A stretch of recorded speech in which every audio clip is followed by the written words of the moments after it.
Cerca Teleeuropa sul tuo Play Store o Apple Store e scarica la nostra app. Teleeuropa Network ti segue ovunque. Disponibile per tutti gli utenti Android e Apple. Ti aspettiamo.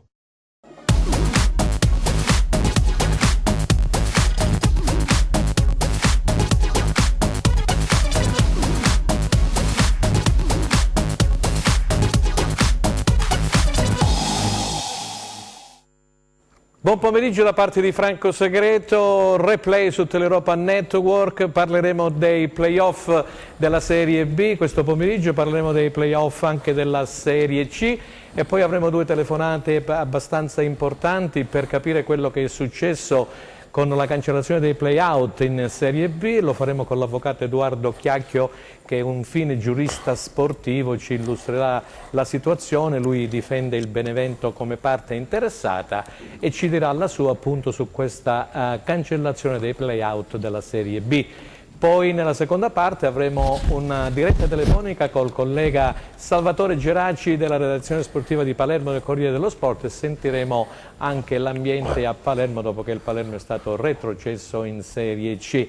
Insomma, sarà un'estate abbastanza calda perché i ricorsi non si faranno sicuramente attendere da parte del Palermo, da parte del Foggia e come sempre insomma la FIGC e la Lega non si smentiranno e non si smentiscono. Io vado subito a presentarvi gli ospiti di questo pomeriggio, grazie ad Alessandro Russo, Gazzetta dello Sport, e grazie al direttore di RomaCosenza.com Pippo Gatto e grazie al nostro compagno di viaggi d'avventura Aldo Cenno. Buon pomeriggio a tutti. Qualcosina in serbo, Carastella Battaglia, che vado subito a presentarvi anche oggi, no? Sì, nonostante gli acciacchi, nonostante la cervicale. Gli acciacchi tuoi però, vabbè, lasciamo stare. Non miei. Siamo in piedi, l'importante è stare in piedi. Buonasera amici sportivi e benvenuti ad un immancabile appuntamento di replay in onda su Teleeuropa Network, canale 10 del digitale terrestre.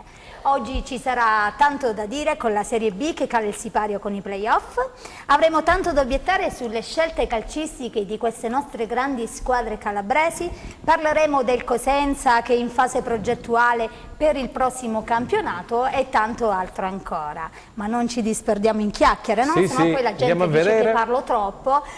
Andiamo chiaramente richiedendo alla nostra regia, che è sempre super professionale, quindi il nostro grande Enzo Leonetti, di mandarci cortesemente la schermata dei turni playoff di Serie B. E vediamo quello che è successo appunto nel turno playoff. C'è stata la gara tra lo Spezia e il Cittadella. Si è giocato il turno preliminare, abbiamo visto Cittadella battere la Spezia raggiungendo un risultato di 2-1, Verona battere Perugia raggiungendo un risultato di 4-1. Si giocheranno le semifinali, in andata si disputa la partita il 21 maggio alle ore 21 Cittadella-Benevento, sempre gara di andata, 22 maggio ore 21 Verona-Pescara. Andiamo a vedere le gare di ritorno, si disputano il 25 maggio alle ore 21 Benevento-Cittadella, 26 maggio ore 21 Pescara-Verona. Ricordiamo già promosse in Serie A Brescia e Lecce, ricordiamo ancora ai nostri telespettatori retrocesse in Serie C, play-out annullati per Foggia, Padova, Carpi e Palermo. La parola a te Franco. Insomma, oggi pomeriggio ci divertiremo andando ad ascoltare l'avvocato Edoardo Chiacchio e poi il collega di Palermo, perché a Palermo hanno in serbo anche delle sorprese, dei ricorsi, insomma ci sarà tanto da discutere. Allora Alessandro Russo, questa prima parte dei playoff, questa Spezia che si è fatto sorprendere dal Cittadella, danno tutti per scontato il Benevento come favorito che entrerà poi successivamente. Ma di solito ai playoff qualche sorpresa c'è, è evidente che la partita Spezia-Cittadella è una partita tra due squadre outsider, no? Due squadre che giocano molto bene, due squadre guizzanti, tecniche, veloci, che esprimono un calcio molto organizzato, che sono la classica situazione che può portare in A una squadra sperimentale. Il Cittadella questa Serie A la sogna da tempo, avrà di fronte adesso però degli ostacoli non da poco, perché poi sono rimasti il Verona, il Pescara e il Benevento, che sono squadre strutturate, 3 piazze importanti e 3 organici importanti. Chi è favorito? le cose succedono per essere smentite, basta vedere un po' in Serie A quello che sta succedendo ultimamente per quanto riguarda la zona bassa e la zona alta, c'è ben poco da rimanere sui fatti concreti, perché se pensiamo che la Fiorentina all'ultima partita di campionato deve ancora fare punti per salvarsi in Serie A, diciamo che il calcio italiano sta dando delle grandi iniezioni di adrenalina e di sorprese, quindi anche in B ai playoff vedo ancora un universo tutto da configurare per la promossa. Sentiamo Pippo Gatto come la pensa, se la pensa come Alessandro Russo. Beh, sicuramente sì, Alessandro dice la realtà dei fatti è questa qui, ci sono squadre come il Cittadella che ci sta provando praticamente ogni anno a fare il salto di categoria con un organico costruito in Serie C e che si riconosce a menadito, giocano ad occhi chiusi, fanno spettacolo. Diciamo che ha una squadra che si è poi integrata man mano con elementi validi, ma io guarderei anche a chi come il Benevento puntava a inizio stagione al rientro immediato nella Serie A e praticamente arriva secondo me con la migliore forma possibile, la migliore formazione possibile. Poi ha trovato questo Armenteros che è esploso nelle ultime partite, gol di tacco, gol di punta, sta andando sempre a segno, ha segnato anche, ha fatto gol anche contro il Cosenza, contro il Cosenza proprio si è sbloccato, poi il capocannoniere Coda, insomma una squadra che mi avvisa tutte le carte in regola per far sua come dire, questa scalata. Poi ovviamente le sorprese, come sottolineava Alessandro, ci stanno, non dimentichiamoci che il Verona è una squadra che ha investito tanto e ha fatto una stagione più che deludente e vuole riscattarsi alla fine, non sono squadre arrivate lì così per caso e a mio avviso poi la differenza la faranno quelle squadre che avranno più voglia, anche se la Serie B molte volte ci ha abituato come quest'anno a sorprese, più voglia di sorprendere ma soprattutto che ha più benzina nelle gambe. Ok, grazie a Pippo Gatto. Parlava del Verona, Perugia era terminata 1-1 in tempo regolamentare, poi diciamo nei supplementari è riuscito a battere il Perugia Caraldo per 4-1, quindi anche il Verona, come diceva Pippo, ha costruito per qualcosa di importante, poi si è smarrita nelle pieghe del campionato, ha avuto il famoso 3-0, sentiremo anche l'avvocato Chiacchio che ha difeso il Cosenza in questa situazione, purtroppo non è arrivata a buon fine, però se c'è è interessante una anche favorita, il Pescara, come dice Alessandro, se c'è una favorita come dice adesso, sono d'accordo che è il Benevento, però io penso che i risultati delle prime partite non mi sorprendono affatto, che lo Spezia, che il Cittadella potesse vincere con lo Spezia, io onestamente l'avevo anche previsto, forse il 4-1 del Perugia che poteva vincere, ma non 4-1 nei supplementari, è un risultato che lascia un pochino, però io penso che ci potrebbe essere la sorpresa. Io per esempio sul Pescara volevo proprio dire, Pescara potrebbe essere una sorpresa perché ha un organico forte, un allenatore anche esperto, cioè secondo me ancora non siamo entrati nel vivo, aspettiamo questa settimana e poi vedremo, perché secondo me ci potrebbe essere veramente, è un altro campionato, è un altro campionato che si gioca e soprattutto dopo quello che è avvenuto sul Palermo e quello che è avvenuto nei play-out e poi per andare un attimo soltanto un flash sulla Serie A, mi piacerebbe il prossimo anno avere una Fiorentina o un Genova in Serie B, perché sarebbe veramente una bella cosa, insomma, ecco. Insomma, questo non lo dovresti dire perché c'è Alessandro che è saltato sulla Serie B, perché ha parlato della Fiorentina in Serie B. Lui è un simpatizzante. Sarebbe davvero una cosa incredibile, simpatizzante, ecco perché della squadra mi sembra un po' iperbolica. Benissimo. Il pallino in mano ce l'ha l'Inter. Bene, vabbè, questa è Serie A, noi non ci occupiamo di questo. Andiamo ma poi io credo che abbia voluto fare la battuta perché ieri l'Inter ha perso, quindi giustamente. Ma tu dici la Juventina, non è corretto. Pippo, cerchiamo di non andare fuori tema. Cerchiamo di non andare fuori tema perché abbiamo una prima telefonata. Io ringrazio l'avvocato Edoardo Chiacchio che è in collegamento con noi. Buonasera avvocato. Buonasera a voi tutti. Grazie di essere intervenuta. Avvocato, qui con noi ci sono Alessandro Russo. È la prima volta. volta. Sì, non è la prima volta, è sempre molto disponibile l'avvocato e la ringraziamo. C'è Alessandro Russo della Gazzetta dello Sport, il collega Pippo Gatto di nuovacosenza.com e di Anteprima Sport qui da noi collaboratore, e poi abbiamo il nostro opinionista Aldo Cennamo che la segue da tanto tempo. Abbiamo seguito appassionatamente anche il ricorso del Cosenza col Verona, si parlava di questo. Ma che succede in Serie B? Il Palermo retrocesso, avvocato, e poi il Foggia che era già retrocesso, però sono stati annullati questi play-out. Comunque, a beneficio dei nostri telespettatori, diciamo che l'avvocato Chiacchio difende il Benevento, quindi noi vorremmo a 360 gradi una sua opinione di quello che è successo e che sta succedendo in Serie B in quest'ultimo periodo. Grazie. Ma ho partecipato al processo che trattava il definimento del Palermo quale legale del Benevento, che come terzo interessato aveva chiesto di essere ammesso al processo. Sì. Il Tribunale ha ritenuto che fosse legittima e fondata la richiesta di intervento, quindi ho partecipato al procedimento ed è concluso con la retrocessione del Palermo all'ultimo posto in classifica. Poi il Palermo, dopo la sentenza, i legali del Palermo hanno proposto 2 richieste di sospensione del provvedimento, una alla Corte federale e l'altra al Collegio di Garanzia del CONI.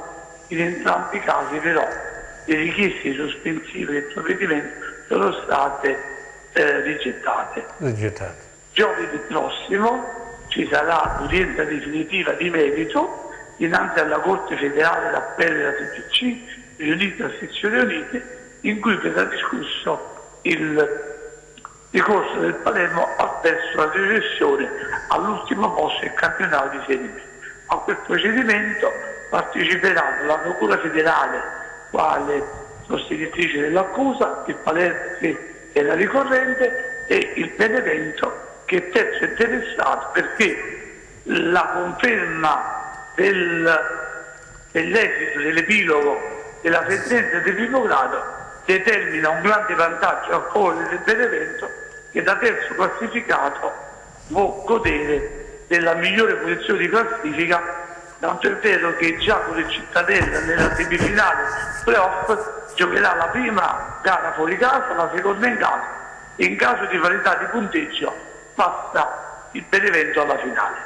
E questa è una prima situazione. La seconda situazione è l'annullamento dei play-out. E questa è la cosa più importante, poi do la parola ai colleghi. Guardi, si può cambiare a fine campionato una regola in corso? Allora, quando abbiamo ottenuto come Benevento l'esito che speravamo della sentenza di primo grado, ritenevamo che in quel momento la classifica dovesse slittare con le posizioni, con il cosiddetto scorrimento di classifica. Poi il consiglio direttivo della Lega di Serie B ha deciso in maniera diversa e ha eliminato la disputa dei play-out. Io non conosco le motivazioni a sostegno di questa decisione, che effettivamente ha destato sorprese nel panorama calcistico italiano.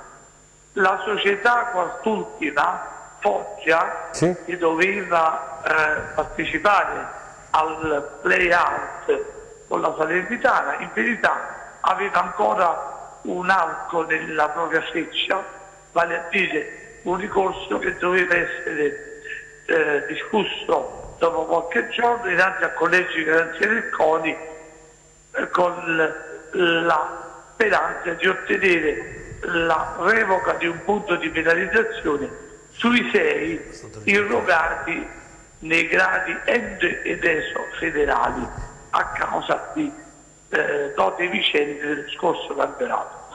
Quel ricorso però è stato respinto, per cui oggi al Foggia non rimane che attendere l'esito di una precisa richiesta che è stata formulata dal Consiglio federale.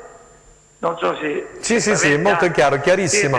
Siete informati che cosa è successo? Che il Consiglio federale si è arrogato il diritto di prevedere e di decidere se i play-out potevano essere annullati oppure no, e il presidente Gravina, con la sua riconosciuta saggezza, ha ritenuto di trasmettere gli atti al collegio di garanzia del CONI per un parere pro veritate che a mio avviso dovrebbe essere l'ultima pagina su questa storia della rischio o meno dei play-out.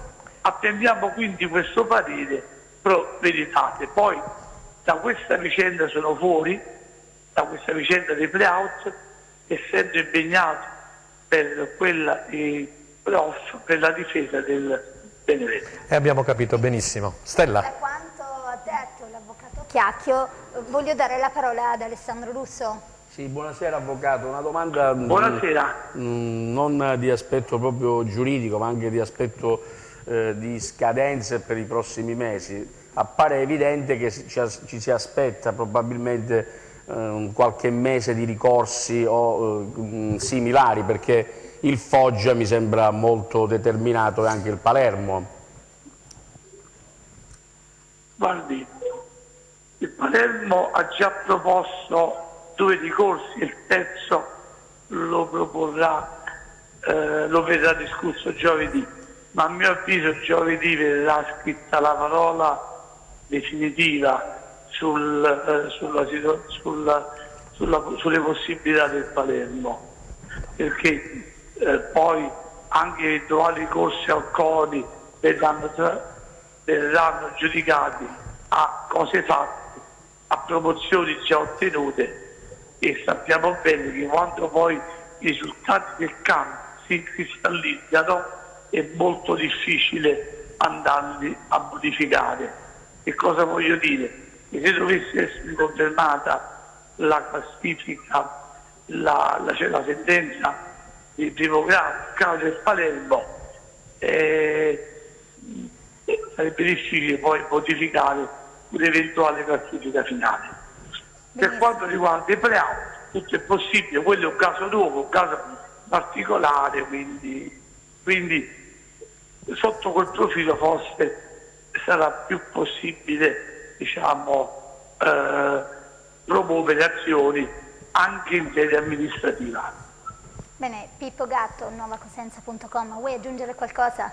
Sì, avvocato, io proprio sui play-out volevo chiederle perché, vista anche la ristrettezza dei tempi, il 2 giugno i campionati dovrebbero finire per gli europei e tutto quello che ne consegue, la normativa UEFA che impone di finire i campionati entro il 2 giugno, secondo lei questo pasticcio, si dovevano giocare domenica, ieri praticamente le gare di play-out, è possibile alla luce di quello che è accaduto che il Tribunale federale dica anche qualcosa di diverso di quello che il Consiglio federale della Serie B ha deciso? No, è vero che ho sentito dire questo, non l'ho letto nelle carte, ma ho sentito dire che il 2 di giugno le squadre Serie B devono concedere le prestazioni dei propri calciatori alla nazionale Under 21 impegnato nel campionato d'Europa che tra le altre cose si svolge in Italia, per cui c'è sicuramente fretta di concludere questo campionato e i suoi strascichi. Sulle tempistiche federali certamente abbiamo avuto questo deferimento del procuratore federale a carico del Palermo e l'udienza.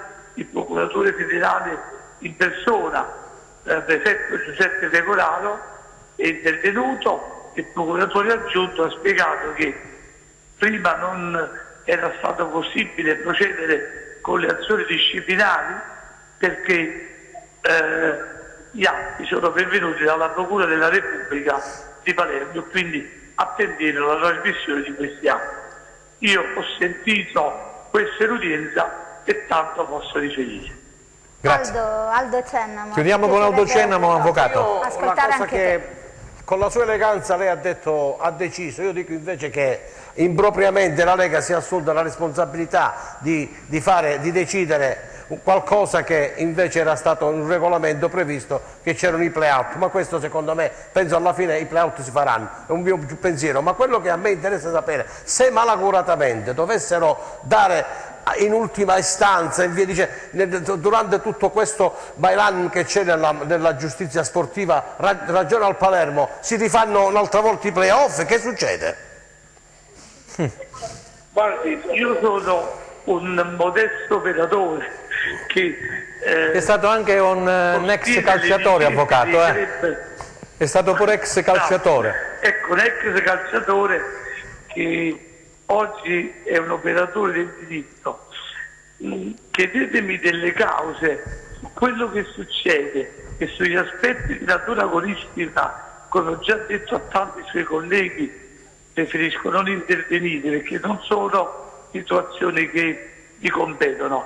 Poi io non vedo un bailam nella giustizia sportiva, anzi abbiamo una giustizia che è costretta a decidere in pochi giorni, a volte in poche ore, e abbiamo esiti. Pensate quanto soffriamo nella giustizia civile e di quella penale, che per attendere una sentenza e un provvedimento attendiamo anni ed anni, anzi a volte anche decenni. 15 anni. La giustizia sportiva decide molto velocemente e con la velocità naturalmente può dare adito a qualche manchevolezza, però sempre di forma e non di sostanza. Però nel tempo mi pare che la giustizia sportiva abbia dato prova di capacità. Io i giudici li ammiro, sono professionisti che svolgono il loro lavoro anche con passione, per cui non mi sento di dare colpe a nessuno. Ok, allora è stato molto chiaro l'avvocato Chiacchio, che ringraziamo per essere intervenuto nella nostra replay qui a Teleeuropa. Grazie avvocato. È stato un piacere, dottor Segreto. Grazie, buon lavoro, grazie, buon lavoro avvocato, grazie ancora. E allora, è stato molto chiaro, chiudiamo la parentesi perché poi sentiremo anche il clima che si vive, caro Alessandro, a Palermo. Introduciamo il Cosenza. Adesso fra pochi minuti andremo in pubblicità, introduciamo il Cosenza, la situazione di Braglia, Sport Italia, salutiamo appunto il presidente Guarascio, Carlo Federico, il DS Trinchera che erano appunto a Rimini la settimana scorsa a ritirare il premio come squadra di rivelazione nel famoso discorso dei top 11, e lì è intervistato il presidente Guarascio. Siccome ci hanno mandato molte mail, molti messaggi WhatsApp i nostri amici telespettatori, vogliono sapere la situazione di Braglia, forse se ne sta parlando anche un po' troppo sui social, perché il presidente poi ha dato una parola, conosciamo il presidente Guarascio come la pensa, e qui introduciamo il discorso di Braglia, che a casa, un in bocca al lupo e auguri di pronta guarigione, ma da qui a una settimana, 10 giorni, dovrebbe tornare a Cosenza per mettere nero su bianco. Alessandro Russo. Sì, l'accordo c'è, lo abbiamo detto già la scorsa settimana. Braglia rimarrà al Cosenza, se non rimane sarebbe incredibile, mi sembra un po' surreale. È chiaro che essendo un allenatore vincente sia in B ma anche in C, è chiaro che le squadre che puntano alla promozione provano a sondare, no? Cercano un approccio con l'allenatore. Poi c'è stata qualche intervista che può essere diciamo pane per un dibattito, ma che Braglia rimanga al Cosenza mi sembra scontato ormai. Quello che non è scontato è la tempistica della programmazione, se vogliamo dire qualcosa di più pepato, nel senso che sì, se no diventa un encefalogramma piatto, giustamente. Essendo il campionato finito, ci si aspetta che il Cosenza acceleri, nel senso che provi ad utilizzare questo tempo di vantaggio per mettere a fuoco un organico in anticipo. Tra altre cose ci sono le problematiche dei rinnovi sul tappeto, c'è la situazione di Dermaco che sembra sfuggire di mano verso l'Emilia Romagna, verso il Parma. È una notizia un po' vecchiotta che è tornata d'attualità adesso come se fosse una news, ma in realtà l'approccio fra Dermaco e il Parma è una roba di fine gennaio. C'è la pubblicità, ma c'è anche la necessità che il Cosenza faccia uno spot positivo per la sua stupenda tifoseria, che aspetta una squadra che possa essere outsider e possa concorrere per i playoff il prossimo anno. Guarda, ne parleremo abbondantemente sia del Cosenza che del Crotone. Certo. Stella. Allora restate con noi, adesso andiamo subito in pubblicità.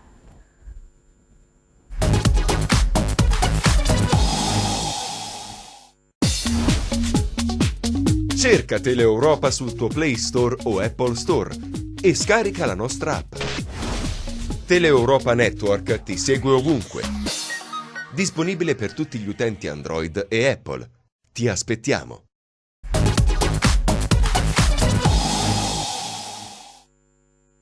Seconda parte di Replay, stava parlando del Cosenza Alessandro Russo, poi siamo dovuti andare in pubblicità a Stelle, quindi ridiamo la parola. Sì, ridiamo la parola al nostro Alessandro Russo.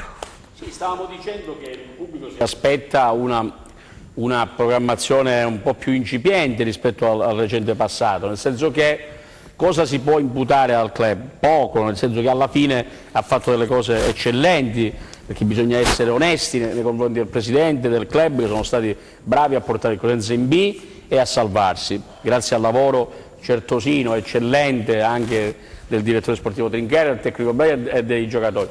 Però delle pecche prospettiche si intravedono.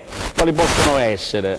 Intanto si parla già da tantissimo tempo della necessità di avere uno spazio proprio, una sorta di centro sportivo che possa essere utile per la prima squadra, ma anche per la giacenza delle attività del settore giovanile.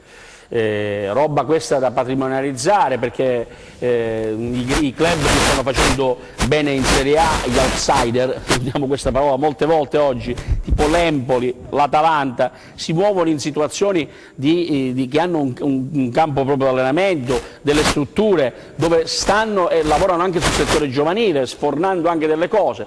E poi c'è la questione della programmazione, dei rinnovi, perché io non so come finirà la cosa di Dermaco, però l'errore è a monte, l'errore è a ottobre, a novembre, a luglio, cioè un giocatore sul quale credi non si può lasciare a scadenza, non lo si fa in nessun caso, cioè, e quindi è una roba che va rivista, anche perché è successo già altre volte in altre situazioni. Ora c'è il caso anche di Idda, abbiamo il caso di Bruccini. Ci sono delle situazioni che vanno risolte e poi c'è da mettere nero su bianco, tra virgolette, la questione del budget, il budget, perché alcuni giocatori che hanno fatto la fortuna di quest'anno chiaramente possono ambire anche a dei ritocchi di ingaggio, e se non lo fa il Cosenza magari lo fa qualcun altro, oppure il casus Embalo, di cui tutti a Cosenza si sono innamorati, nel senso è un giocatore che piace sicuramente. A Palermo era stato dimenticato, a Cosenza tutti lo vogliono. Ma se piace va, come si può dire, corteggiato e portato a meta. Come no, ma sono d'accordissimo. Ma con un contratto, perché cosa dice? Il procuratore di Embalo è una persona molto attenta, chiaramente. Peppe Accardi è un uomo di calcio con il quale converso spesso, non ultimamente ma nei mesi scorsi. Chiaramente la problematica è relativa ad un ingaggio importante che il Cosenza dovrà sostenere per intero quest'anno se vuole Embalo. Sempre bisogna vedere poi cosa ne pensa il Palermo e che situazione sarà la prossima del Palermo. Quindi la programmazione, anche perché poi Cosenza è piccola, la gente mormora, le notizie circolano, la scena è sempre la stessa. Ciò non vuol dire che ci siano delle cose negative, ma l'ambizione di poter programmare una squadra di progetto in anticipo, perché cosa si possono fare due strade, Franco. La prima è una squadra di progetto, una squadra realizzata sullo stile Cittadella, quindi costruita su un asset di giovani importanti e di di qualità. L'altra è fare una squadra di categoria importante. Fare una squadra di categoria importante bisogna mettere molta carne al fuoco e spendere un po' di più rispetto al budget di quest'anno, non diminuirlo. Benissimo, sei stato chiarissimo come al solito, non diminuirlo. Allora, io vorrei dare, caro Pippo, prima la parola ad Aldo. Perché? In questo giro, sai perché? Perché Aldo, poi stanno arrivando anche tanti messaggi, vogliono sapere dello stato del terreno di gioco, noi ci siamo informati durante la pubblicità, abbiamo parlato con l'amico Luca Giordano, ci ha detto che in effetti sono state fatte delle analisi sul terreno di gioco e ora deciderà la Lega, e mi riferisco solo ed esclusivamente al drenaggio. La Lega deciderà il da farsi da qui all'inizio del campionato, quindi questo per quanto riguarda la parte del terreno di gioco, perché era il drenaggio, diciamo, il tallone di Achille. Allora Aldo, dimmi se sei d'accordo con quello che ha testé detto Alessandro Russo e poi aggiungimi qualcosina sullo stadio. Grazie. Sì, per quanto riguarda quello che io onestamente pensavo che noi non parlavamo più di Braglia resta o non resta. Braglia è stato presidente davanti a milioni di spettatori. Lo ricordiamo anche a Sport Italia, no? L'abbiamo ricordato bene, prima. con la presenza di Federico, del presidente, di Trinchera. Ha ufficialmente detto Braglia sarà il prossimo anno allenatore del Cosenza. Siccome noi spesso diciamo che il presidente è una persona seria, ed è una persona seria per me, ma anche per tutti voi, penso che ormai la partita per quanto riguarda questa vicenda sia chiusa. Poi ci saranno quelli che ancora insistono, non insistono, i tifosi. Noi dobbiamo cercare di essere, come siamo sempre stati, propositive. Alessandro ha detto benissimo, adesso non lasciamo Braglia e Trinchera sono ormai un fatto chiuso, ormai il Cosenza ha questi due pilastri su cui si deve muovere. Quello che Alessandro con grandissima chiarezza e puntualità ha detto: il Cosenza deve incominciare a fare le cose per bene, perché quest'anno sarà un campionato difficilissimo rispetto a perché l'anno scorso eravamo una neopromossa, quest'anno non siamo più siamo una squadra che ha dimostrato, ha avuto anche il migliore costo del fair play, la premiazione, per cui secondo me sul Cosenza saranno puntati tantissimi occhi e bisogna programmare il settore giovanile, i contratti a scadenza, i giocatori che devono venire, quelli che devono andare via. Non vi bruciare tutto perché questo sarà poi c'è tutto un discorso che deve essere fatto dopo da queste persone. Sicuramente Braglia nel momento in cui ha firmato, o deve firmare perché ormai è certo, avrà detto al Presidente: Presidente, il prossimo anno io vorrei stare a Cosenza, e ci sto, però vorrei che il Cosenza almeno provasse ad entrare nei playoff, perché quest'anno il Cosenza l'ha mancati i playoff proprio per qualcosa che nessuno potesse pensare, però ci poteva arrivare. Le ultime 4-5 partite purtroppo abbiamo dovuto pensare a fare quel punticino, perché si pensava che la salvezza era a 43, poi come io avevo già segnalato era a 39, e quindi il discorso si era chiuso. Per quanto riguarda il campo sportivo ti posso dare una notizia, che ci saranno in questi giorni dei contatti seri tra la società e il comune.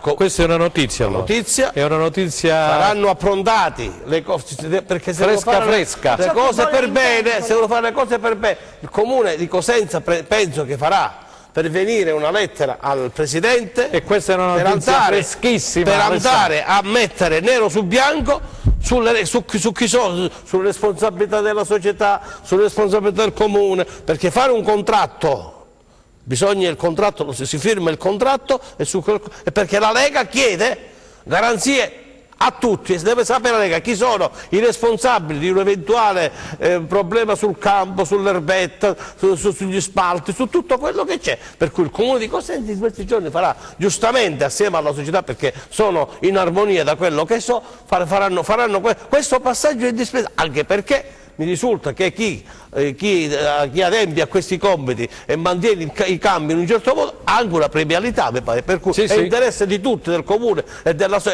società, di avere un campo efficiente con tutti i crismi della regolarità. Grazie. Allora siamo arrivati a Pippo. Pippo, da qui a 5 minuti, quando avremo poi il collega Pippo con il timer deve parlare. Salvatore Geraci, insomma la telecamera è tua. No Franco, fondamentalmente il problema è che i tempi biblici del Cosenza si conoscono, e alla fine è stato Stefano Fiora ad usare questa espressione, tempi biblici 8 anni fa. Assolutamente sì. Sappiamo, Presidente Guarascio, che prima di fare delle decisioni importanti, prima di prendere le decisioni importanti, le gira. Ma poi le prende, poi le prende. Voglio dire, è vero che è fatto, però noi saremmo più contenti se magari domani in conferenza stampa annunciasse che Braglia ha firmato, anche perché lasciare in limbo questa situazione, si innescano processi come quello ultimo del collega del Corriere dello Sport che ha intervistato. No, non è Corriere dello Sport, Gazzetta dello Sport. Gazzetta dello Sport. Era su tuttoregina.com. Sì, era un giornale nazionale, ha intervistato Braglia e qualcuno dice che ha anche frainteso le parole, perché Braglia pare che avesse detto io ho già un accordo con il Cosenza, però ovviamente valuto tutto, non è vero che non mi interessa Ma l'ha detto anche da la noi Serie questo, C, però voglio dire, se c'è un punto fermo che è quello dell'allenatore, perché visto che il campionato è finito, visto che Trinchera è al lavoro, tra altre cose sono in riunione con il presidente Trinchera, stanno già pianificando e dentro stasera prenderanno determinate decisioni, spero che in queste decisioni ci sia l'immediata firma del contratto. Braglia ha detto in sostanza: sto aspettando che mi chiamano, questa è la sostanza. Non è Tant'è che ho saputo che il Presidente voleva mandare qualcuno lì, nella fattispecie il segretario, e Braglia ha detto non ci sono assolutamente problemi. Questo è una parentesi. Apriamo e chiudiamo. Bisogna dirle, perché molte volte si dà adito a polemiche inutili come gli sfoghi sui social, che alla fine sono, a mio avviso, un po' deleteri, anche perché questo ambiente così bello, compatto, unito, che sta dietro a un capolavoro di campionato, come ha sottolineato Alessandro, una promozione eccezionale, una salvezza altrettanto eccezionale, a mio avviso al di là della normalità, che ha molti meriti nell'allenatore, che è stato capace con le attrezzature che ha in mano, e lo sappiamo tutti, l'organico che ha in mano, bravissimi giocatori, non si discute nessuno, però è riuscito a centrare un obiettivo 2 domeniche prima della fine del campionato, con la possibilità addirittura, se le cose fossero andate un po' meglio, di ambire a qualcosa di più appetitoso, tipo i playoff. Magari si faceva un'apparenza, ma come dire, si appariva solamente, però lasciamo perdere. Il discorso è, come sottolinea Alessandro, mettere subito i puntini sulle i, mettere subito, chiarire che l'anno prossimo c'è da fare un campionato in cui bisogna non confermarsi, fare un tantino in più, perché la piazza lo ha dimostrato, riempie lo stadio. Cosenza è una provincia di 2 milioni di abitanti e questa provincia è una delle province più grandi d'Italia, riempie tutto quanto lo stadio, e nel frattempo arriva la telefonata e ti lascio al collega. Avevi 5 minuti, ricordo. Grazie Sì, Pippo grazie. Gatto di nuovocosenza.com. Allora ci fanno segnare la regia che abbiamo al telefono Salvatore Geraci. Pronto Salvatore? Sì, sono qui, ciao Franco, ciao a tutti, buon pomeriggio. Grazie, c'è con noi Stella Battaglia, poi c'è Alessandro Russo della Gazzetta dello Sport, Pippo Gatto che ha finito di parlare in questo momento, parlavamo del Cosenza e dei progetti futuri, di nuovocosenza.com, e il nostro opinionista Aldo Cennamo. Salvatore, noi un quarto d'ora fa abbiamo sentito al telefono Edoardo Chiacchio, l'avvocato che tu conosci benissimo, ci ha fatto praticamente un bilancio, un resoconto di quello che è successo, abbiamo parlato dei play-off, dei play-out mancati, ma noi volevamo sapere dalla tua voce l'aria che si respira a Palermo. Ci ha raccontato che già 2 ricorsi sono stati rigettati, quindi il Palermo praticamente ora avrà un'ultima freccia nel proprio arco per giocarsi. Non possiamo continuare a parlare del Cosenza, che forse è meglio, più allegro, più bello.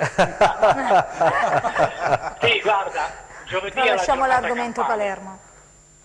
Sì. No, sai perché? Perché è collegata ad Embolo il tutto, perché Alessandro Russo, parlando poi dei giocatori, io leggevo stamattina poi su tutto il mercato web e su altri siti, che dice se dovesse ripartire il Palermo dalla C, molti giocatori, come è giusto che sia, andranno via, e naturalmente poi bisognerà vedere la società quello che naturalmente chiederà. A te la parola, Salvatore. Sì, ho smosso un po' le acque da questo punto di vista, un po' si stanno scatenando tutti su questo mercato, ma era una cosa troppo facile da comprendere. Giovedì ti dicevo la giornata campale, la Corte d'Appello federale darà l'ultima risposta, almeno la più immediata, per quanto riguarda la composizione dei campionati di Serie B o di Serie C. È chiaro che a Palermo c'è da un lato rabbia e da un altro lato un pizzico di speranza, perché qualcosa possa cambiare. I tifosi hanno organizzato un sit-in a Roma, ma sai, queste cose contano relativamente, se non ovviamente come dimostrazione di affetto e come emozione. Vero. Quindi qui non è che devo dirti la verità, che si guarda con lucidità all'ultimo grado di giudizio, perché sappiamo che è difficile così come è impostata la situazione, che si possa tornare indietro. Però una B con tantissimi punti anche di penalizzazione ovviamente darebbe subito la possibilità di rilanciare sul piatto non soltanto delle emozioni sportive, ma soprattutto della concretezza, perché la nuova società potrebbe approfittarne per tentare una salvezza comunque difficile, ma sempre di un certo rilievo. Salvatore, ho letto che la società ha messo a posto i conti, almeno 5 milioni, ha aumentato il capitale sociale di euro, ha pagato gli stipendi, IRPEF e quant'altro, quindi sta mettendo al passo, voglio dire. Guarda, le notizie sono abbastanza confortanti. Il Palermo ha cambiato completamente gestione, cioè, se si guarda nei fatti, insomma, c'è una nuova società ormai che controlla la situazione e che sembra intenzionata a dare battaglia anche in Serie C. Però se poi tu ti fai i conti a freddo mentalmente, vedi che prendere una squadra di schi non è che poi tutto questo grande affare, quindi c'è sempre il timore che improvvisamente qualcuno possa farsi da parte, ma in una situazione del genere io penso che non bisogna guardare le ipotesi, i se e i forse, i perché o le congetture. Qui ci vogliono fatti, aspettiamo tutti i fatti, perché sai, a questo punto ci siamo passati a Cosenza, caro Salvatore, ne abbiamo fatto pure noi di battaglie. Alessandro Russo. E lì il fatto è riparti dalla C o riparti dalla D, non so che cosa convenga e qual è la logica più stringente. Rimane il fatto ovviamente che tu che sfioravi e pensavi di andare in A, adesso ti trovi non soltanto indietro, speriamo ovviamente che la Corte federale decida altrimenti, ma se dovesse confermare la Serie C non soltanto ti ritrovi indietro, ma con tutti i problemi tecnici, come giustamente dicevate voi, che è una squadra che dà 600-700 mila euro l'anno ai giocatori. Immaginati un po' un momentino che pesantezza di bilancio a questo punto di vista potrebbe avere. Poi chi ti resta in C? È chiaro che ti fanno la guerra, non vorrebbero assolutamente rimanere. Sentiamo Alessandro Russo, perché se parliamo di C poi ci sarà il Bari, c'è l'Avellino, il Foggia, insomma. Certo. Alessandro Russo. Allora, no, ti volevo chiedere, Salvatore, più che altro una riflessione. Cioè, un gigante come il Palermo fa veramente specie vederlo all'ultimo posto in classifica in Serie B e quindi in Serie C, è una cosa veramente surreale, anche per la città, che è una delle città più belle del mondo, oltre che essere una capitale. Diciamo, non è che ci voglia tanto a pensare a Federico II, a pensare che il Palermo in Serie C o in interregionale fa veramente tremare i polsi con 30.000 tifosi e quant'altro. Però la situazione invece nuda e cruda dell'involucro, della scatola societaria, tu dalle tue parole si intravede come si può dire, un dubbio sulla prosecuzione del Palermo o sulla possibilità che sia davvero fattibile fare un Palermo in Serie C, questo tipo di Palermo? Senti, tu sei partito da una riflessione straordinariamente felice, alla quale io aggiungerei questa squadra che per 2 anni ha fatto il terzo posto in Serie B e ha sperato di andare in Serie A. Quindi alla squadra tu non puoi rimproverare nulla, non soltanto non puoi rimproverare nulla alla squadra, ma devi anche comprendere che la storia da un punto di vista sportivo è stata una storia assolutamente normale, regolare, della quale ovviamente adesso non si tiene conto. Premesso questo, mi dicevi dei dubbi, loro urlano, ti dico urlano, che sono pronti ad affrontare qualunque situazione. Io dico sempre che fra il dire e il fare c'è di mezzo il mare, nel senso, cioè, io non è che dica che non ci creda, assolutamente, io posso anche crederci, posso prendere per buone tutte le intenzioni che hanno, però io voglio che i fatti ci siano. Oggi loro hanno fatto determinati passaggi, li hanno fatti e li stanno facendo, probabilmente hanno perso tempo anche per questi fatti giudiziari. Non metto in dubbio nulla, la ristrutturazione della società, sono fatti assolutamente importantissimi, quindi piano piano potrebbero dimostrare che loro sono all'altezza anche di gestire in perdita una stagione come quella della Serie C. Però ammetterai che da uno che frequenta i campi di calcio da tantissimi anni ci possa essere non un dubbio ma un momento di attenzione per dire, dimostrate che io sono felice. Pippo Gatto.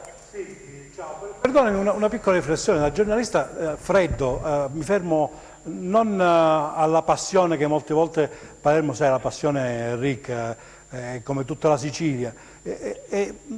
Questo discorso di questo fronte duro della Lega, della Federazione e il continuo dire no, no, no, no al Palermo potrebbe avere qualche legame con i conti che probabilmente non quadrano, hanno quadrato. L'anno scorso i conti hanno fatto saltare il Bari, squadra che era nei playoff, che stava per salire.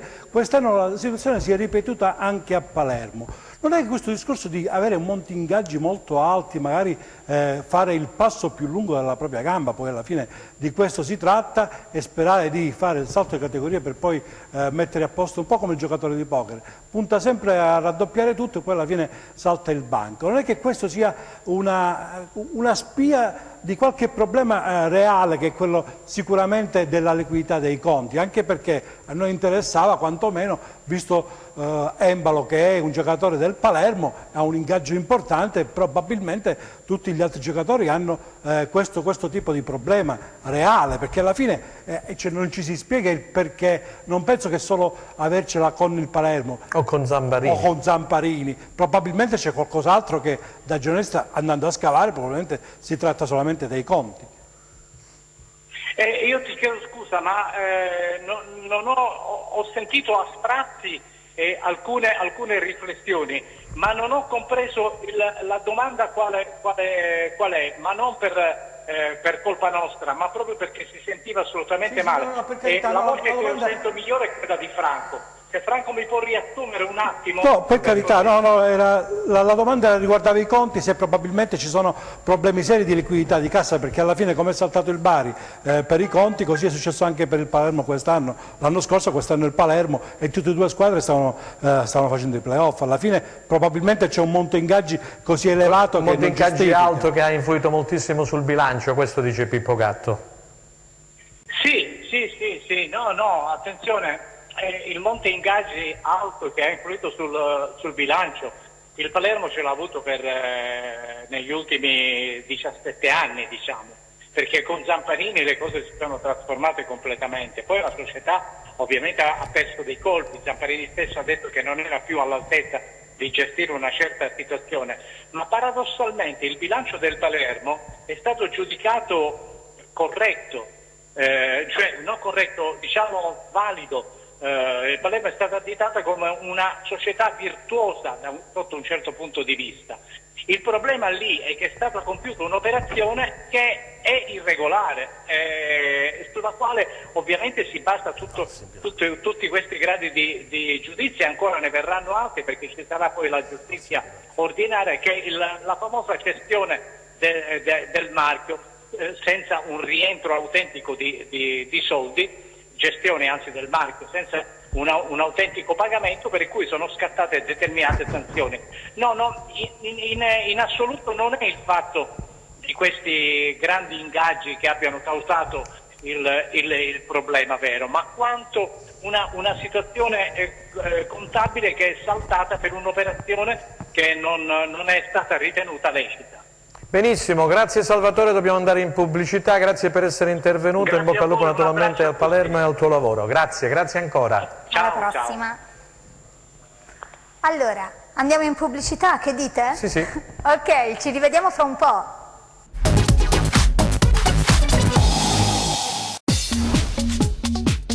Cerca Teleeuropa sul tuo Play Store o Apple Store e scarica la nostra app. Teleeuropa Network ti segue ovunque. Disponibile per tutti gli utenti Android e Apple. Ti aspettiamo.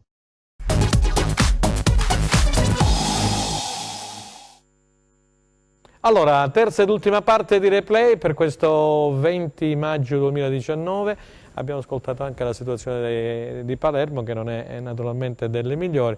Allora, Alessandro Russo, vogliamo riprendere dal Cosenza. Tu parlavi poc'anzi della situazione dei calciatori, di quelli che sono sotto contratto, di quelli che sono andati via, che andranno via, che hanno il contratto. Sicuramente c'è da risolvere, Franco, la situazione che riguarda per esempio Sciaudone, che torna dal prestito, torna al Novara dal prestito. Il Cosenza lo vorrebbe anche Sciaudone di tornare, chiaramente va trovato l'intesa e con il Novara e con il giocatore. Poi c'è la questione di Baez, per esempio, che torna alla Fiorentina, un giocatore che quest'anno è stato incisivo e decisivo, Baez. C'è la situazione di Embolo, appunto, che torna al prestito al Palermo, Garritano torna al Chievo, Schettino torna alla Fiorentina. Non stiamo parlando di Tutino e di Palmiero, perché Vabbè, ormai Tutino e Palmiero ormai abbiamo già parlato abbondantemente. Fanno parte della storia melancolica di questo periodo, perché ovviamente tutti li vorrebbero in rossoblù, ma vederli in rossoblù, due giocatori di proprietà del Napoli dopo una cambiata di questo genere non è semplice. Per Tutino ci dovrebbe essere davvero un colpo di scena. Per Palmiero il Cosenza ha la possibilità di un riscatto, lo sappiamo, con un controriscatto da parte del Napoli possibile. Vedremo. E poi ci sono i rinnovi su Bruccini, Idda, anche Saracco, il portiere Saracco, Perina per esempio invece è un giocatore che rimarrà al Cosenza senza ombra di dubbio, Dermacu subiudice ormai, e poi c'è da fare campagna acquisti. C'è da fare campagna acquisti perché se vedo Pippo che ride, sta mostrando abbiamo la necessità di rimpiazzare tanti giocatori. Se vanno via Palmiero e Tutino, il Cosenza deve prendere due giocatori importanti, perché la classe che hanno dimostrato questi due giovanotti è sotto gli occhi di tutti, sono giocatori che hanno fatto davvero venire l'acquolina in bocca, il sapore del calcio bello anche da vedere. Io non vedevo il Salvito innamorato di un giocatore dai tempi di Pietro Strada, così, che ovviamente quello è un campioncino strutturato, Palmiero è un campioncino in evoluzione, Tutino è un campioncino in evoluzione. A quel punto sicuramente noi ci fidiamo di Trinchera, che sicuramente ha dalla sua grandi idee e anche grandi rapporti per prendere dei giocatori, però bisogna muoversi d'anticipo, altrimenti le problematiche poi diventano le solite. Pippo, stavo guardando su Instagram, è arrivato si stava divertendo a guardare un messaggio, stavo guardando un po'. Che cosa? I messaggi, guardavo che Tutino ha pubblicato la fotografia di ieri sera di Napoli-Inter, lui dagli spalti del San Paolo, dove probabilmente rimarrà per questa stagione.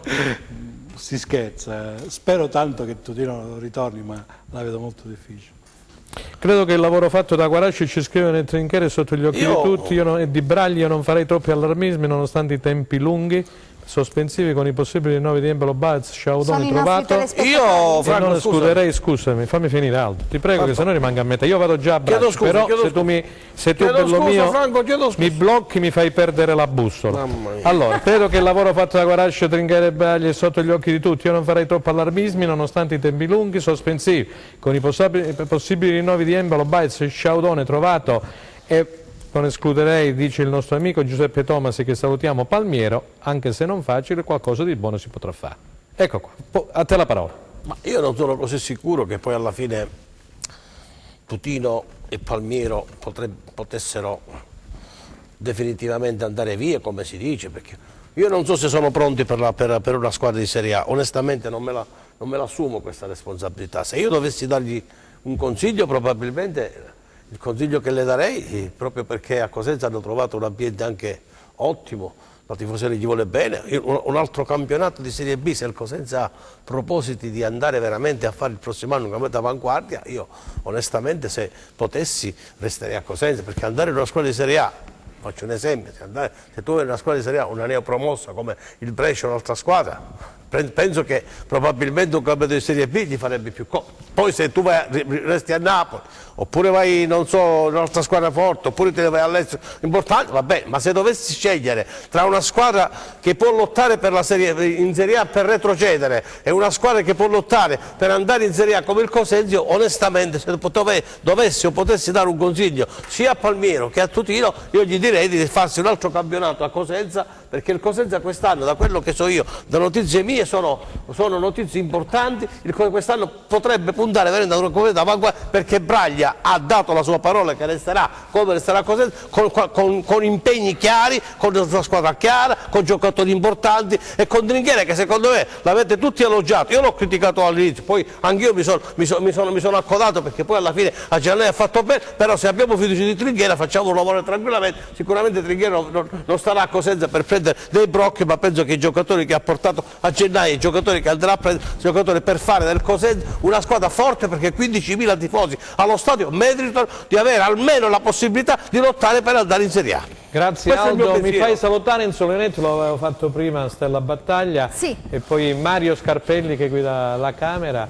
e poi abbiamo Francesco Camposani e Luca Chita alla messa in onda. Allora. Benissimo, Alessandro Russo, cosa ne volevo pensi di queste sostenere il ragionamento di Aldo, però tornando su cose concrete, perché chiaramente tutti speriamo che Palmiero rimanga al Cosenza, però l'ingaggio di Palmiero di quest'anno, che è io per la privacy ti prego, diciamo fra i 70 e i 90.000 euro, ti prego, tra i 70 e i 90.000 euro per la privacy, ti prego. Vabbè, poi sono dati, l'ho detto in maniera sorridente, ma pure noi abbiamo risposto in gli ingaggi dei giocatori sono pane di calciomercato. Tu lo sai perché vivi a Milano, quindi sai praticamente il calciomercato che inizierà. Adesso, a proposito, inizierà il 2 quando? Inizia il 1° luglio e finirà il 2 settembre, lunedì. E io lo disturbo come sempre al telefono. Qua vede che lui fa calciomercato, Alessandro. Volevo concludere, Aldo, dicendo che chiaramente, probabilmente Radio Mercato dice già che c'è qualcuno che è pronto a offrire 3 volte tanto a Palmiero d'ingaggio. E questo è il punto di mente. Siamo che adesso vale 200.000 euro di ingaggio, e quello è il punto. Quindi bisogna attrezzarsi anche dal punto di vista psicologico e programmatico a capire cosa vogliamo fare, perché non c'è nessun problema all'orizzonte, anzi è il primo anno che il tifoso di Cosenza gongola seduto in poltrona sapendo che dietro la poltrona c'è scritto Serie B, quindi già è un grande risultato. Il dramma è a Palermo, l'abbiamo sentito, il dramma è a Palermo.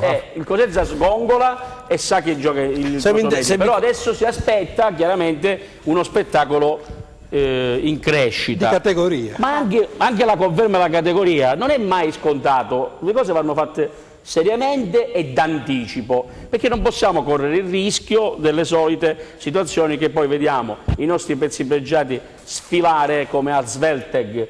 Non so se qualcuno ricorda la pista, quella tortuosa, ecco, li vediamo sfilare e poi dalla tribuna diciamo non ha vinto la Ferrari, e se facciamo passare gli avversari prima, quindi facciamo partire la nostra Ferrari d'anticipo e magari al traguardo arrivano prima i lupi. Scusami, se il Cosenza si trova in Serie B è anche da dire merito una cosa, dei calciatori, no? C'è una cosa più importante, anche perché il budget non è quello dell'anno scorso, quest'anno il Cosenza parte da un budget importante che è quello che la Serie B gli ha dato. Non dimentichiamoci che quest'anno il monte ricavi, diciamo così, della Lega è molto alto, dai 6-7 milioni di euro.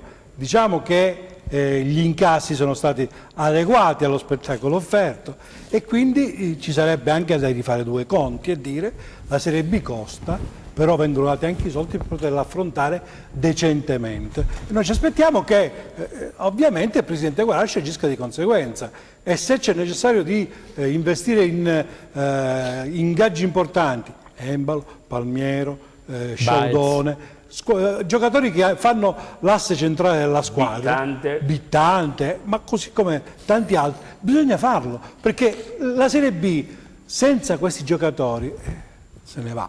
Vorrei, prima di dare la parola ad Aldo, mi dici brevemente quelli che sono sotto contratto. Dai, iniziamo da Perina, portiere. Perina è sicuramente sotto contratto, poi abbiamo Corsi abbiamo Dorazio, Idda aspetta il rinnovo, Mungo è sotto contratto. Abbiamo Mungo, poi abbiamo Litteri sotto contratto, che è rimasto a Cosenza insieme a Corsi ad allenarsi. E poi chi c'è? Corsi lo abbiamo già citato, a centrocampo Bruccini è a scadenza, davanti non abbiamo più nessuno. Credo che rientra qualcuno dal prestito, forse rientra Perez dal prestito, e Varone dalla Carrarese. Tiritiello, Tiritiello, questi sono i giocatori del Cosenza. E poi c'è il portiere, il Saracco, che dovrebbe rinnovare, il Cosenza vorrebbe rinnovare. Perché è un giocatore bandiera oltretutto, giocatore bandiera. Poi Saracco è un patrimonio del Cosenza, è un ragazzo a cui bisogna dire sempre grazie, perché non bisogna dimenticare che Saracco è stato il portiere della promozione in Serie B, quindi magari ha avuto un momento di ambasce, però l'ambasce nella vita come nelle professioni succede a tutti. Aldo Cenero. Come Alessandro dice bene, però una cosa vorrei dire: siccome io ritengo che il Presidente sia un manager, un imprenditore, e come imprenditore investe sulle risorse umane, le risorse umane in questo caso è Palmiero, se parliamo di Palmiero.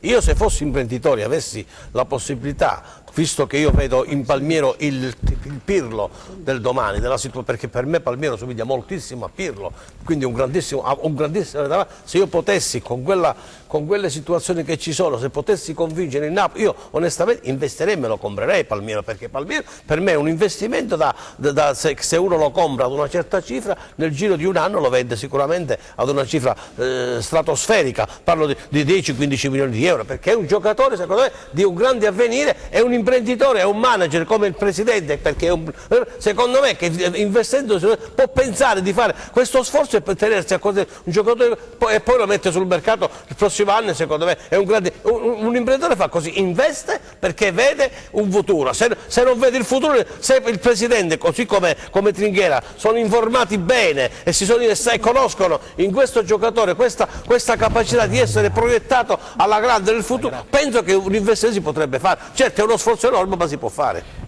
Senti, siccome il tempo stringe, poi diremo due paroline anche sul Chiediamo Crotone. alla regia un attimino la vediata della Serie C. Playoff Serie C, vediamo quello che è successo con i risultati. Vi anticipo che il Catanzaro ha perso per 1-0 nella gara di andata disputatasi ieri a Salò contro la Feralpi. Vai Stella. Allora, Feralpi Salò Catanzaro 1-0, Potenza Catania 1-1, Arezzo Viterbese 3-0. Carrarese Pisa 2-2, Monza Imolese 1-3. E poi praticamente ci saranno le gare di ritorno, mercoledì ci saranno le gare di ritorno, il Catanzaro giocherà in serale e poi queste invece sono diciamo le partite dei play-out, sì. Ok, Verona Rimini 1-0. Lucchese Cuneo 2-0, Paganese Bisceglie 2-1. Nella Virtus Verona gioca il nostro amico Domenico Danti. Domenico Danti nella Virtus Verona. Allora, vogliamo introdurre il Crotone, parlavamo l'altra settimana col direttore sportivo Ursino, che salutiamo, di Simi, poi Simi guarda caso in serata gli è stato prolungato il contratto con un triennale. Questo è ovviamente un punto fermo, anche se il prolungamento dei contratti non riguarda Simi, potrebbe anche voler dire il contrario, perché di solito quando si prolungano i contratti i giocatori possono essere ceduti. Sì, ma l'ha detto Ursino, te l'ha detto. Chiaramente non è il caso di Simi, perché se il Crotone punta su di lui, lo ha detto il Presidente, non ci sono non abbiamo sicuramente smentite che arriveranno dai fatti. È un Crotone che, memore dell'annata tribolata, vorrà ritornare a fare quello che ha fatto da gennaio in poi. Il direttore Ursino da questo punto di vista è un maestro nel rastrellare talenti in giro anche per le categorie inferiori, anche all'estero, soprattutto in virtù del lavoro di scouting fatto anche dal figlio che ha provato alla Juventus, vogliamo ricordare. E quindi faranno una squadra di progetto, cioè un mix di molti giovani affamati con un tecnico importante come Stroppa, quindi è un Crotone che riparte con umiltà cercando di provare a tornare in Serie A attraverso la programmazione. Pippo, cosa mi vuoi aggiungere del Crotone? Beh, è stato esaustivo Alessandro, il Crotone sicuramente punterà su questo organico importante che ha chiuso la stagione in maniera egregia, probabilmente rivedranno e correggeranno quegli errori che gli permetteranno di puntare ai playoff come volevano fare quest'anno, volevano ovviamente tornare lì in Serie A dove sono stati. È normale che Simi è il punto di riferimento, visti i 13 gol fatti, 14 gol fatti, è il suo riferimento in assoluto. Bisogna vedere Stroppa e Brenna cosa programmeranno, anche perché da quello che sentivo dire pare che quasi tutta la rosa la vogliono confermare, quella che ha finito la stagione, si è ben comportata. Sembra che Sampiris e Rodiene non rientrano più. E quello è il problema, che quando ci sono contratti onerosi alla fine si taglia dove si può tagliare, anche perché alla fine tutti questi che in Serie A hanno fatto grande impressione e poi in Serie B o non ci hanno messo, che ne so, probabilmente quell'energia messa dalla Serie A, probabilmente si cercherà di ridimensionare il gruppo alla Serie B, io glielo auguro, anche perché Crotone è una piazza dove si lavora tranquillo e Stroppa ha dimostrato di essere un bravo allenatore. Aldo Cennamo, poi voglio introdurre un altro discorso con Alessandro, dai. La cosa più importante è che finalmente il Crotone che ha fatto è stata la riconferma di Stroppa. Secondo me ha fatto perché Stroppa poi l'ha salvata la squadra, l'aveva presa in un certo modo, l'ha trovata in un altro modo e l'ha salvata. È chiaro che se il Crotone vuole il prossimo anno vincere il campionato di Serie A deve confermare l'ossatura della sua squadra, magari inserendo qualche altro elemento, però secondo me, perché il Crotone può tranquillamente puntare il prossimo anno alla Serie A, però Franco bisogna capire poi quali sono i progetti. Certo che il Crotone ha speso già troppo, il Crotone ha speso tanti soldi, il Crotone, bisogna vedere nel budget del presidente che è una persona attenta, una persona accorta, un grande imprenditore, così come il suo direttore sportivo e via dicendo, quello che vogliono fare da grande. Secondo me avere confermato Stroppa significa che vogliono puntare in alto. Questo è già un tassello su cui il Crotone ha fatto le sue scelte. Una piccola curiosità, prego, un Pippo. piccolo inciso, una cosa strana, perché Lecce sta ristrutturando il Era la domanda che volevo fare ha chiesto al Crotone di giocare le prime gare di Serie A proprio a Lecce Uscita, Lecce Uscita che è stato nel ciclo, come dire, nel vortice delle polemiche inizio stagione in Serie A, adesso è ambito anche come campo di calcio. E allora ad Alessandro volevo chiedere proprio questo, perché siccome ci sono dei lavori di ristrutturazione a Via del Mare a Lecce, il Lecce ha chiesto praticamente di giocare a Lecce Uscita le partite della Serie A, non so, un mese, 2 mesi, 3 mesi, non lo so. Il problema qual è, caro Alessandro? Che il 19 di giugno, e qui mi aggiungo a quello che ha detto Pippo Gatto, ci sarà il ricorso al TAR, quindi quello che aveva fatto la sovrintendenza all'epoca, quindi bisogna comunque aspettare il 19 di giugno per capire quello che deciderà il Tribunale amministrativo regionale, appunto nei confronti dei Crotone Calcio e della sovrintendenza. Sì, è una cosa che va avanti da anni, Croton, la mitica Croton, esatto, esce fuori da tutte le parti, però insomma anche sotto Lecce Uscita ci sono dei reperti, sicuramente, e quindi è un po' recintato, c'è quella cosa che è ancora sub iudice. Certo è singolare che il Lecce scelga Crotone, anche perché Crotone ha i parametri, lo stadio di Crotone a differenza di altri stadi ha i parametri dell'A, perché l'ha fatto lo scorso anno, e quindi ha i parametri a tutto quello che serve, quello che chiede la Serie A, credo, anche con i sistemi tecnologici, quindi che non è da poco, cosa che non hanno altri stadi. E poi è un'ora e mezza di macchina, voglio dire, quindi è vicino. Ma soprattutto il primo caso, perché la Serie A ci sono dei parametri, dei parametri, ma non solo parametri il campo, numerici. Il bar, tutte queste strumentazioni. Bravo, esattamente. È già collaudato, il campo di Crotone è collaudato per l'A. Alessandro, dove potrà arrivare questo Catanzaro? Ritorniamo in Serie C per quanto riguarda i playoff, perché guarda, adesso diventa interessante. Stella poi ci leggerà qualcosina, che il tempo lo abbiamo. La Feral Pisalò è un osso duro, però il Catanzaro con il fattore campo e con la squadra che ha può sicuramente ambire a ribaltare il risultato. Mercoledì lo ricordiamo. Sicuramente, anche perché il Catanzaro ha dalla sua anche una grande tifoseria, un fattore campo robusto che può fare la differenza, oltre ad una squadra forte. Allora Stella, vuoi leggere qualcosa? Sì, certo. Allora, per me Arezzo e Pisa. Arezzo e Pisa per Pippo Gatto sono le favorite. Benissimo. Il regolamento, vediamo il regolamento brevemente. Ok, sono state disputate le 5 sfide di andata nel terzo turno dei playoff. Sì, l'abbiamo detto. Ok, al termine dei quali saranno scritte le ultime 2 promozioni in Serie B. Mercoledì, come dicevi già adesso, praticamente un minuto fa, ci sono le partite di ritorno con questo programma. Ore 17 Catanzaro Feral Pisalò, ore 20:30 Viterbese Arezzo, Pisa Carrarese, Imolese Monza e Catania Potenza. Ok, allora alle 5 squadre che passano questo turno si uniranno le 3 seconde classificate.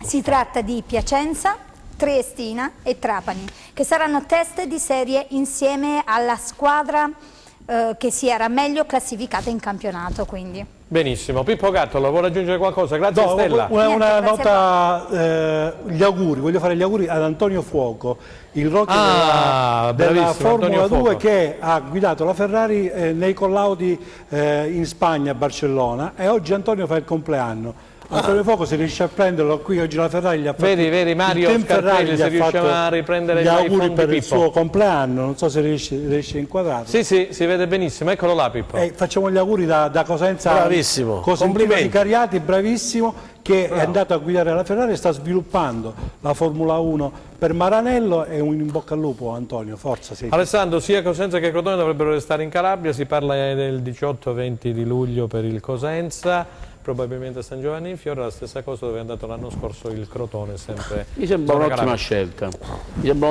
quella di valorizzare i luoghi e le strutture. Sulle amichevoli forse c'è qualche defiance, perché diciamo di contesto non ci sono molte squadre per i confronti, ma poi si può supplire benissimo con l'inizio della Coppa Italia e con il resto, quindi diciamo che mi sembra una scelta giusta di valorizzare poi la Sila, che mi sembra una delle cose più belle che c'è in Calabria. Pippo, allora andiamo poi a seguire questo ritiro?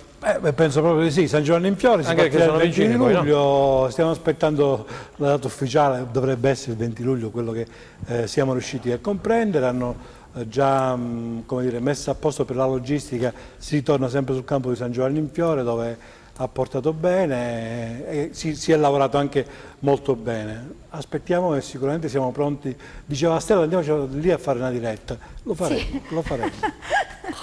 È vero.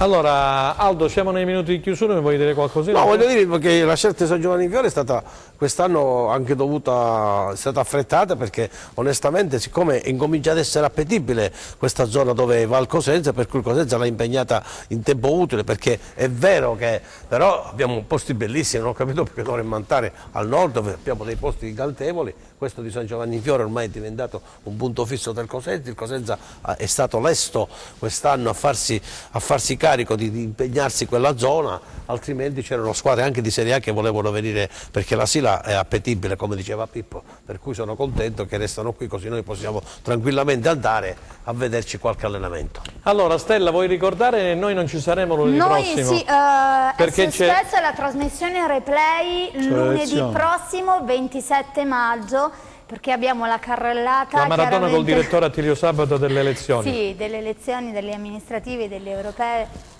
e tutto il resto che chiaramente riguarda i nostri candidati. Quindi ci ritroviamo qui su Tele Europa Network, canale 10 del digitale terrestre, con la trasmissione replay il 3 giugno. Il 3 giugno, quindi in diretta alle ore 15. E quindi abbiamo un minutino, facciamo salutare gli ospiti. Alessandro, noi non ci saremo, come hai sentito, lunedì prossimo, quindi una settimana di pausa, poi non so quando tu andiamo in ritiro, no? Rimaniamo senza punti di riferimento. Senza punti di riferimento. Giochiamo un po' senza. Esatto, poi lui salirà a Milano dal 2 luglio, qui inizieranno anche poi le trasmissioni. Vabbè, direi che qualche volta possiamo andare a trovare Alessandro a Milano. Benissimo. E allora, grazie ad Alessandro Russo della Gazzetta dello Sport. Grazie a voi. Grazie a Pippo Gatto di nuovocosenza.com. Tu sei sempre qui con Anteprima o no, Pippo? Sempre? Anteprima è chiusa, ci vuole settembre o penso alla fine di agosto riprendiamo con le trasmissioni, però nel frattempo qualcosa studiamo, non vi preoccupate. E grazie al nostro compagno. Benissimo, grazie al nostro compagno di viaggio e d'avventura Aldo Cennamo, grazie a Stella Battaglia. Grazie a voi. A te i saluti finali da parte di Franco Segreto. Grazie a tutti i telespettatori che hanno seguito la trasmissione e mi raccomando, restate collegati su TEN per seguire tutte le informazioni che dà il nostro canale. Grazie. Arrivederci.